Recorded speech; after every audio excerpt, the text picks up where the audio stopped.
pangucap. Lah ngono kuwi. Apike kaya ngono yen wong lanang kon omong aku cinta padamu, Dik. Lah ditakoki wong wedok, "Piye Mas, kowe cek ora karo aku?" Bingung. Lek anggere kanthi tumindak dijak dolan, dijak neng endi, dijak mangan, ditresnani, cukup dengan tindakan itu sudah membuktikan bahwa seorang laki-laki mencintai, ngono kuwi. Alhamdulillah, wis seneng aku lek ngono. Heeh, pancen niatku gen seneng sampean.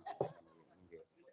Nggih matur nuwun ya Pak, muga-muga senadyan to sampean sok dadi dalang kondang, regane larang, aja lali karo aku ya Pak.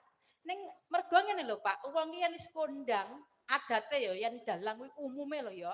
Ning muga-muga sampean ora. Amin. Sing abot kuwi godha telung perkara. Siji harta, loro tahta, sing telu wanita. Apa kuwi? Wong Baleni wedok nek. ayu, siji harta, loro tahta, ping telu wanita. Oh, kuwi. Yen cara Jawa ya dhuwit, dingklik karo teman wanita sing apik dudu bojone. Ya ngono kuwi. Lah iya. Lah wong aku dhek iki lho Pak, mbok eling ning Ponorogo kaya wingi. Lagi wae ngelem-ngelem aku. Ning Ponorogo wingi bengi lho. Iki penonton streaming mesti preso kabeh.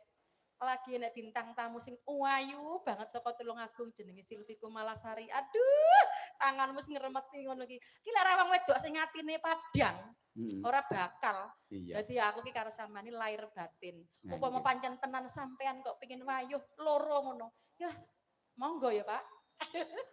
Monggomu modele karo atine keteke panas ngono modele. Iki lho Pak Eladen iki monggo.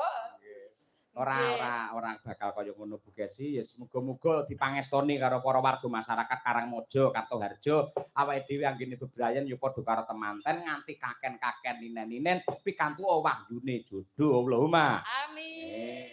Masyaallah. Yo saiki nembang dandang kula banjetipun. Dandang gula banjet, sego pecel metu. Ah iya nggih. Klutak-klutik. Nggih. Cocok. Kono iso mangan kene karo mambu tok. Ayo.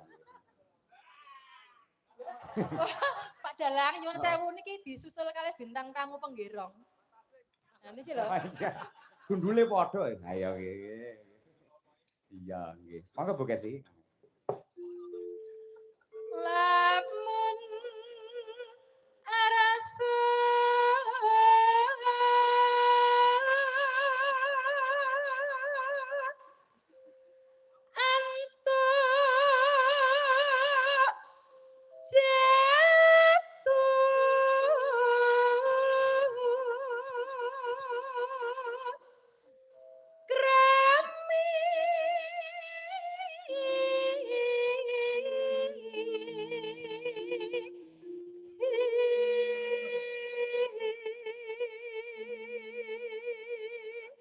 Lamun arsa antuk jatuh krami ketika akan mendapatkan suami atau istri atau pasangan. Pripun Bu Gesi?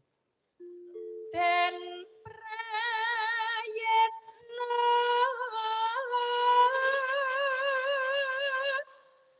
ing pamilih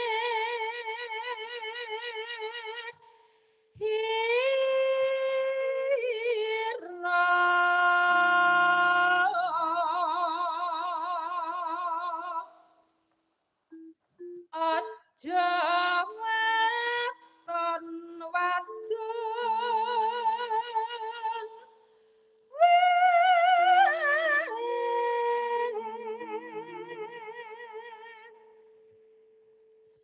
aja meleh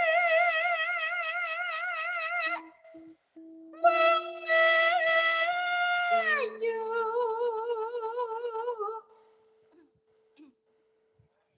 kaping pindho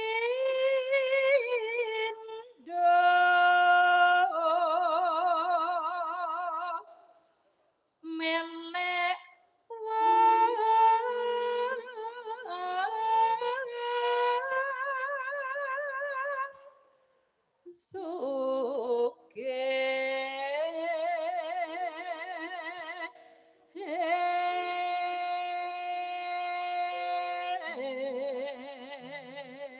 Dadi wong rabi iki aja milik karo wong ayu lan wong sugih sebabe. Mergo rupa ayu iso luntur, bondo donya iso gempur, kabeh ora ana sing langgeng. Ya ngono ya, Mak. Kaya ngono kuwi. Monggo.